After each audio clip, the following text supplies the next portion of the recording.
what drew me to becoming a chef is the hospitality element of it. You spend your day creating something for someone, and my day becomes kind of attached to cooking that person's meal. You don't always find that in such a tangible manner.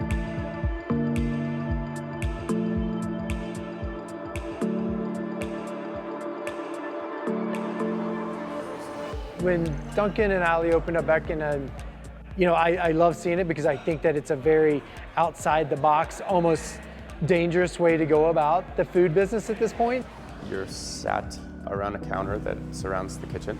It's not the norm, right? It's not opening up a restaurant that you can order a la carte. The tickets are prepaid, just like a concert. But then that way, when you come and you sit, that experience kind of just starts. It's literally watching an artist put together a masterpiece right in front of you, or watching a symphony take place and things like that, where everything comes together at the right moment, the right time. The performance and the realness of what's actually going on in the kitchen, I think that this provides a really intimate experience. And then you get to be a part of them eating it, and you get to be a part of bringing it to them and telling them the story. Well, beet salad for this course. They're grown at a farm called Esotero Farms. They're roasted, shaped thin. To have that intimate experience with the chef and have that with Duncan, I think is something that's super unique. It's all accountability. It gives the cook a sense of pride almost. I'm excited they took the risk. It's very ninja-like, very soft, very detailed, and so it's great to watch him work.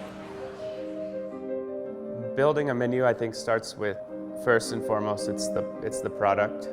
I like to think of it in terms of a progression of a meal. Where do you see that ingredient? At what point in the meal is it hot or is it cold? And then it follows after that with seasons. What has a great story to it? For some reason, these ideas come to you as like, oh, I think this would be nice with that, or we could do something like that. And then it's kind of a mental refinement of that dish all on paper. And then it gets to a point where you have all of your products in front of you and you have your prep.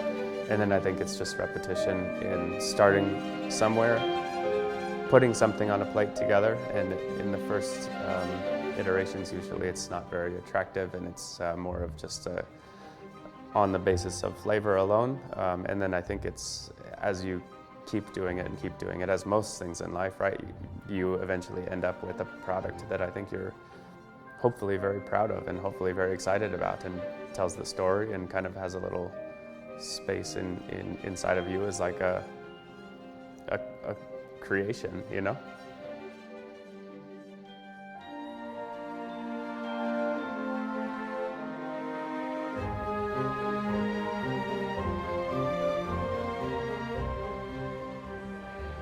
They're constantly creating, they're doing new menus every month, which is very hard to do. It takes a lot of work. It takes a lot of inspiration from different things and what's coming up next. What is Mother Nature taking away from you now?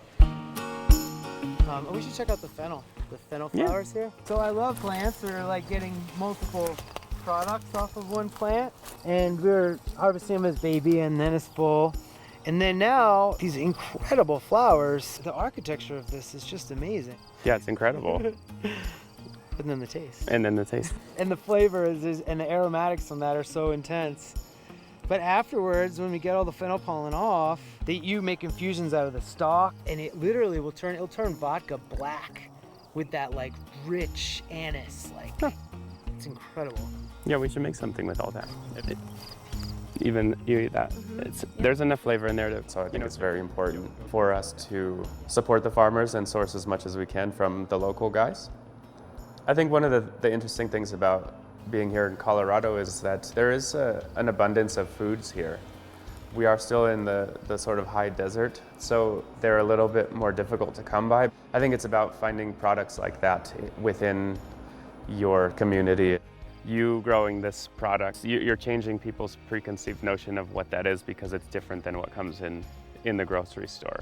Well, the elements of flavor, being able to put those elements in your hand and see what you can do with them is really exciting. See, that's great. Totally. And it's totally edible. Right. Raw. Which with most beets, when you take it, it's got that at the end. Yeah. It doesn't do that. It's so smooth, straight on through. You know, a beet might have been a side note 10 years ago, and now it can be right in the center of the plate, and you're like, ah, Yeah, beet. and they've never had anything like that Yeah, before. right, Yeah, yeah. and it's a beet. Yeah, And I they think will that's always pretty remember special. that experience too. It's a very different experience. It's definitely kind of releasing a lot of insecurities that come through with the guests. Not every dish is going to be 110% match with what you want to go, or textures that you think. We, as a very small crew, are even still figuring out this on our own. I think it is something that, of course, is at times frustrating and it's difficult, but it is our job on some levels to, figure it out. What is it that they don't like? Are they not feeling like they don't want to eat something today? Then it's their job to amend that menu so that that person is going to have a good experience. All right, everyone, here we go. You ready? Yes, sir. As far as our regular menu, we have no changes to that. I think we can go over the vegetarian menu, because there's so many things that go into that, and it's the progression of the meal, and is it a hot course or is it a cold course, or is there a wine pairing with it? The quail is with maitake mushrooms. We might do a little corn on the bottom of that one this evening. Zach and I are working on that right now. The two gluten-free folks this evening are not gluten-free, dairy-free, so they're getting a panna cotta with peaches. If it's just a beet that they don't like, I would love it if they would trust us to hopefully prepare that beet as best we can to maybe change their mind. I hope that they have like a culinary experience where they're trying things that are in some ways challenging to what their current beliefs were. For me, right, like how do I make that product that's so great taste more like itself so that that guest will always remember that thing. I think that's quite a remarkable experience.